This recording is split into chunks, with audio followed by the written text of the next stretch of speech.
ইসলামাবাদে America আর ইরানের মধ্যে একটা ঐতিহাসিক শান্তি সম্মেলন তো শুরু হতে যাচ্ছে, কিন্তু শুরু হওয়ার আগেই এর ভবিষ্যৎ কিন্তু বেশ অনিশ্চিত হয়ে পড়েছে। আর এখানেই কিন্তু এই আলোচনার আসল উত্তেজনাটা। একদিকে যেমন শান্তির আশা আছে, ঠিক তেমনি অন্যদিকে আছে একটা বড়সড় সংঘাতের ভয়। তো চলুন একটু তলিয়ে দেখা যাক এই সম্মেলন আসলে কোন দিকে যাচ্ছে।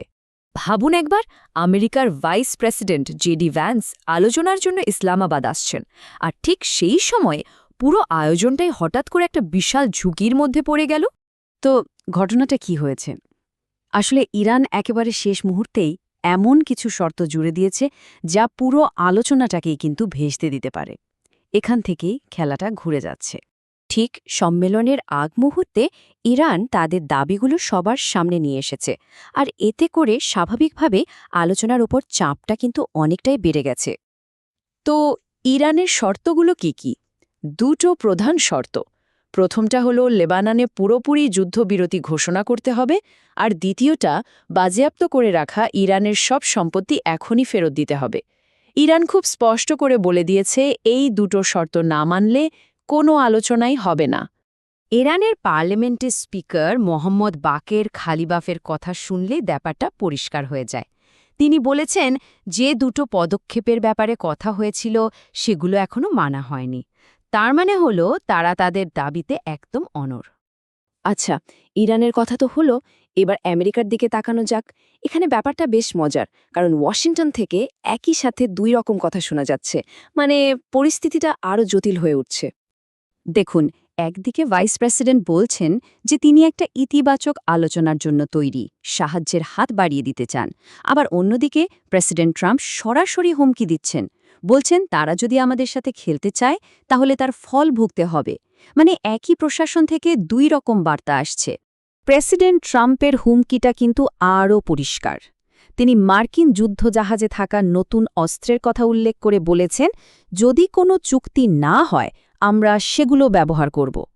এর থেকে সরাসরি বার্তা আর কিচ্ছু হতে পারে না। কিন্তু এই যে একটা অচলাবস্থা তৈরি হয়েছে, এর প্রভাব কি শুধু আমেরিকা আর ইরানের মধ্যেই থাকবে? একদমই না। পুরো বিশ্ব কিন্তু এখন ইসলামাবাদের দিকেই তাকিয়ে আছে। চলুন দেখি কেন এটা এত গুরুত্বপূর্ণ। ব্যাপারটা বুঝতে হলে আগে হরমুজ প্রণালীর গুরুত্বটা বুঝতে হবে। এটা আসলে মধ্যপ্রাচ্যের তেল উৎপাদনকারী দেশগুলোকে সারা বিশ্বের সাথে যুক্ত করার একটা প্রধান সামুদ্রিক রাস্তা, বলা যেতে পারে বিশ্ব অর্থনীতির লাইফলাইন। একটু ভাবুন, সারা বিশ্বের মোট তেল সরবরাহের 5 ভাগের 1 ভাগই কিন্তু এই হরমুজ প্রণালী দিয়ে যায়। হ্যাঁ, 5 ভাগের 1 ভাগ। এই একটা তথ্যই বুঝিয়ে দেয় যে এই জায়গাটা অর্থনৈতিকভাবে কতটা গুরুত্বপূর্ণ। তাহলে যদি এই আলোচনাটা ভেস্তে যায়, কি হতে পারে? দেখুন, বিশ্বজুড়ে তেলের সাপ্লাই বন্ধ হয়ে যেতে পারে, একটা বড়সড় আঞ্চলিক যুদ্ধের সম্ভাবনা তৈরি হতে পারে। আর ইসলামাবাদ যেখানে এই আলোচনা হচ্ছে সেখানে তো এখনই চরম নিরাপত্তা, আন্তর্জাতিক জাহাজ চলাচল নিয়েও একটা অনিশ্চয়তা তৈরি হবে। তো সব মিলিয়ে আমরা আবার সেই আগের জায়গাতেই ফিরে এলাম। শান্তি, আলোচনা নাকি যুদ্ধ? পুরো বিশ্বের নিঃশ্বাস যেন বন্ধ হয়ে আছে, কারণ এই সম্মেলনের ভাগ্যটা এখন সুতোর ওপর ঝুলছে। এক কথায় বলতে গেলে পরিস্থিতিটা এখন এই রকম। ইরান বলছে আগে আমাদের শর্ত মানো, তারপর কথা হবে। আমেরিকা বলছে আমরা আলোচনার জন্য তৈরি, কিন্তু আলোচনা ফেল করলে সামরিক ব্যবস্থা নিতেও আমরা প্রস্তুত। আর পাকিস্তান দুর্গের মতো নিরাপত্তার মধ্যে এই উত্তেজনার সম্মেলন আয়োজন করে বসে আছে। তার মানে দুটো বড় শক্তি একে অপরের বিপরীত দাবি নিয়ে একটা নিরপেক্ষ জায়গায় আলোচনায় বসছে।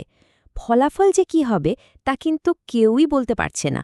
শেষ প্রশ্নটা হলো এটাই, যখন কূটনীতির পেছনেই লুকিয়ে থাকে হুমকি আর দাবিগুলো হয় অলঙ্ঘনীয়, তখন সময় ফুরিয়ে যাওয়ার আগে শান্তির কোনো রাস্তা কি আদৌ খুঁজে পাওয়া যাবে? এই উত্তরটার জন্যই কিন্তু এখন সারা বিশ্ব অপেক্ষা করছে।